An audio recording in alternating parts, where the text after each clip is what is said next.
नमस्कार दोस्तों, BEd versus BTC मामले पर सुनवाई खत्म हो चुकी है और लाइव अपडेट आ चुकी है आज 24 अप्रैल 2024 की। बीएड को हटाने पर बहुत बड़ी अपडेट निकल कर आई है। माननीय कोर्ट से बहुत बड़ा फैसला निकल कर आया है। आज की सुनवाई में क्या हुआ और क्या क्या चीज़ें कही गई, क्या बातें आगे होंगी, इस सभी पर डिटेल से हम आपको जानकारी देने वाले हैं। अच्छा, इसी बीच में आप इस वीडियो को लाइक और शेयर कर दीजिएगा। चैनल पर पहली बार आए हैं, चैनल को सब्सक्राइब नहीं किए हैं तो चैनल को सब्सक्राइब करके बेल आइकन ज़रूर दबा लीजिएगा। दोस्तों, आज मध्य प्रदेश जबलपुर हाई कोर्ट में 24/4/2024 को माननीय सील नागू सर और माननीय अमरनाथ सर की बेंच में सीरियल नंबर 24 पर दोपहर 2:15 पर फाइनल हियरिंग होनी थी चयनित बीएड शिक्षकों को लेकर कि चयनित बीएड शिक्षक जो हैं वो मध्य प्रदेश में जो नौकरी पाए हैं वो आगे भविष्य में भी नौकरी करते रहेंगे या नहीं करते रहेंगे। इसी को लेकर आज अंतिम फैसला हो गया है। और दोस्तों, आज ये कोर्ट की सुनवाई की लाइव अपडेट है। यहाँ पर आप देख सकते हैं दोनों जज साहब बैठे हैं, जहाँ पर सील नागू सर और अमरनाथ सर यहाँ पर बैठे हुए हैं। बाकी सभी जो अधिवक्ता हैं वो बैठे हुए हैं। यहाँ पर बीटीसी डीएड की तरफ से यहाँ पर मीनाक्षी मैम देख सकते हैं आप, विशाल सिन्हा सर यहाँ पर देख सकते हैं। इसके अलावा अन्य एडवोकेट जो हैं वो हैं। यहाँ पर बीएड की तरफ से सबसे बड़े अधिवक्ता पीएस पटवालिया सर हैं, व ये अन्य अधिवक्ता यहाँ पर मौजूद थे। तो सभी लोग आज सुनवाई में उपस्थित थे, क्योंकि जज साहब ने पिछली सुनवाई में कह दिया था कि जितने भी पार्टी के अधिवक्ता हैं, जो भी अधिवक्ता हैं, वो सभी 24 तारीख को सुनवाई में उपस्थित रहें, क्योंकि हम आज फाइनल सुनवाई करेंगे। और उसी पर आज दोस्तों फाइनल सुनवाई हुई। सबसे पहली बात मैं आपको बता दूं कि कोर्ट के माध्यम से जो एक डेटा मांगा गया था कि मध्य प्रदेश में जो बीएड जो डिग्री धारक हैं, जो प्राथमिक शिक्षक के पद पर नौकरी पाए हैं, तो वो उनका जो विज्ञापन है किस तारीख को आया है, किस तारीख को उन्होंने काउंसलिंग करवाई, किस तारीख को उनको नियुक्ति पत्र मिला और किस तारीख को उन्होंने विद्यालय में ज्वाइन किया। ये जो डेटा मांगा था, ये जो डेटा है दोनों जजों की बेंच में सुबह ही उपलब्ध करा दिया गया था। और इस डेटा को देखने के बाद साथ में जो 8 अप्रैल को माननीय सुप्रीम कोर्ट का आदेश आया, ठीक है, उसको देखने के बाद आज की सुनवाई दोस्तों शुरू हुई, जहाँ पर हम आपको सबसे पहले जो अपडेट है वो डीएलएड की तरफ से देते हैं। अरोड़ा मैम की तरफ से, डीएड की तरफ से कह सकते हैं, बीटीसी की तरफ से कह सकते हैं। तो इनकी तरफ से पूरी तरह से प्रयास किया गया, पूरी तरफ से कोशिश की गई कि माननीय सुप्रीम कोर्ट ने जो 8 अप्रैल 2024 को अपना ऑर्डर सुनाया है बीएड वर्सेस बीटीसी मामले पर चयनित बीएड शिक्षकों को लेकर, जहां पर हर हाल में चयनित बीएड शिक्षकों को नौकरी से बाहर रखने की बात कही गई है। कुछ नियम शर्तों के साथ बात कही गई है कि अगर उसके तहत वो आते हैं तो उनको नौकरी से निकाल देना है। तो उसी को लेकर दोस्तों यहाँ पर बात रखी गई और कहा गया कि मध्य प्रदेश में जो चयनित बीएड है उनको नौकरी से निकाला जाए, जिस पर जज साहब ने मैम की बातों को सुना और एग्री भी किया। उसके बाद पीएस पटवालिया सर के माध्यम से बीएड चयनित शिक्षकों को लेकर तरह तरह की बातें रखी।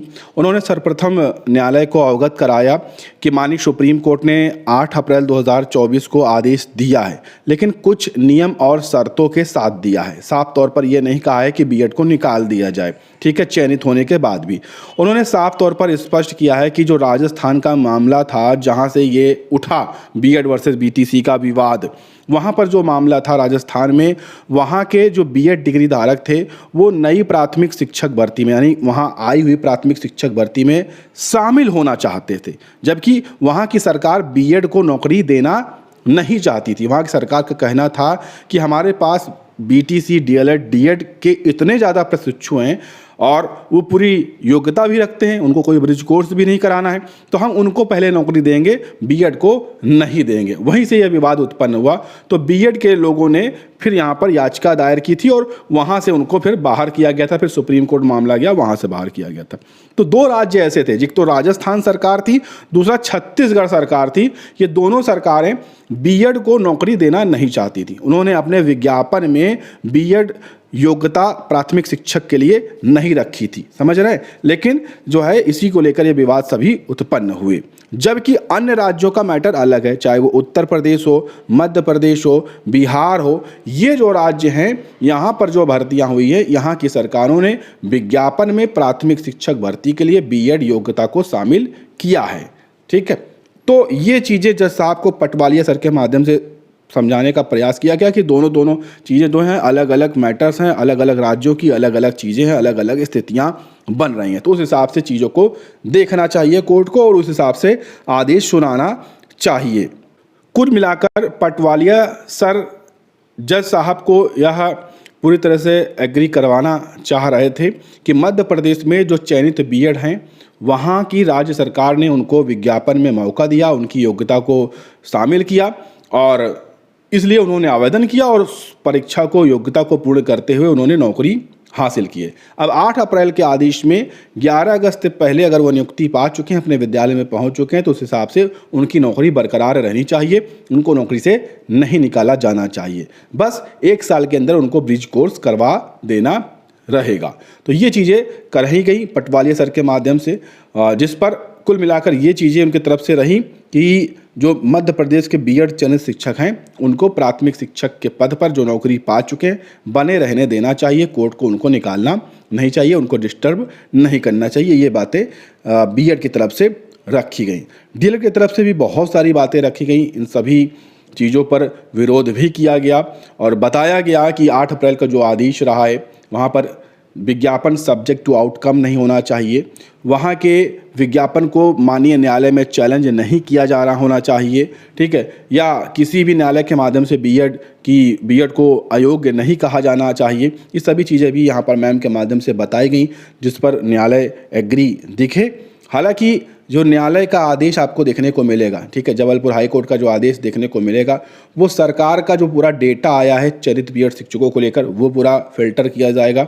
उसके बाद 8 अप्रैल को जो माननीय सुप्रीम कोर्ट का आदेश आया है, ठीक है, उसमें जो महत्वपूर्ण शर्तें जोड़ी गई हैं 3 सब्जेक्ट टू आउटकम वाली, ठीक है, न्यायालय से विज्ञापन को चैलेंज वाली और बीएड की योग्यता को लेकर, तो ये सभी चीज़ों पर विस्तार से उसको चीज़ों को रखा जाएगा, समझा जाएगा, उसके बाद न्यायालय यहाँ पर आदेश करेगा। कुल मिलाकर आज इस पर लगभग दोस्तों 2 घंटे के आसपास सुनवाई हुई। इस मामले पर 2 घंटे के आसपास सुनवाई हुई और मामले पर अंतिम सुनवाई करते हुए दोस्तों आज ऑर्डर को रिजर्व कर लिया गया है। जी हाँ दोस्तों, आज ये ऑर्डर रिजर्व हो चुका है पूरी तरह से और मैंने आपको सुबह ही बताया था कि ऑर्डर रिजर्व हो जाएगा। फाइनली दोस्तों ये ऑर्डर रिजर्व हो चुका है। अब आपके मन में एक बड़ा सवाल होगा कि ऑर्डर तो रिजर्व हो गया, जीत कौन रहा है? तो देखिए अभी से कुछ नहीं कहा जा सकता है कि बीटीसी डीएलएड या डीएड जीतेगा या फिर बीएड जीतेगा। कौन जीतेगा आने वाला समय बताएगा। फिलहाल आज ऑर्डर रिजर्व हो चुका है और जानकारी के अनुसार मई फर्स्ट वीक में दोस्तों जो है आपका ये ऑर्डर आ जाएगा। याद रखिए मई फर्स्ट वीक में, यानी अगले महीने ही ये ऑर्डर आपका जारी हो जाएगा। बहुत ज़्यादा आपको समय नहीं लगने वाला है, बहुत ज़्यादा समय आपको इंतज़ार नहीं करना पड़ेगा, ठीक है। तो अगले महीने फर्स्ट वीक में ये ऑर्डर आ जाएगा और यहाँ से तय हो जाएगा कि मध्य प्रदेश में जो चयनित बीएड हैं वो आगे भविष्य में नौकरी करते रहेंगे या नहीं करते रहेंगे। हालांकि अभी एक पश्चिम बंगाल का ऑर्डर आया है जहाँ से बीएड को बाहर कर दिया गया है। 8 अप्रैल के सेम ऑर्डर को लिखवा दिया गया है मैम के माध्यम से, जज साहिबा थी उनके माध्यम से। बाकी देखते हैं यहाँ से क्या चीज़ें निकल कर आती हैं। जो भी चीज़ें आएंगी, जो भी ऑर्डर आएगा और जो भी ऑर्डर में चीज़ें लिखी होंगी हम आपके साथ पूरी तरह से डिटेल से शेयर करेंगे। पूरी जानकारी के लिए आप चैनल को सब्सक्राइब करके रखिएगा। बाकी आज जो सुनवाई में हुआ, कोर्ट में जो हुआ, शॉर्ट से मैंने बताने का प्रयास किया है। उम्मीद आपको चीज़ें समझ में आई होंगी। समझ में आई हैं तो वीडियो को लाइक शेयर और चैनल को सब्सक्राइब करिएगा। धन्यवाद।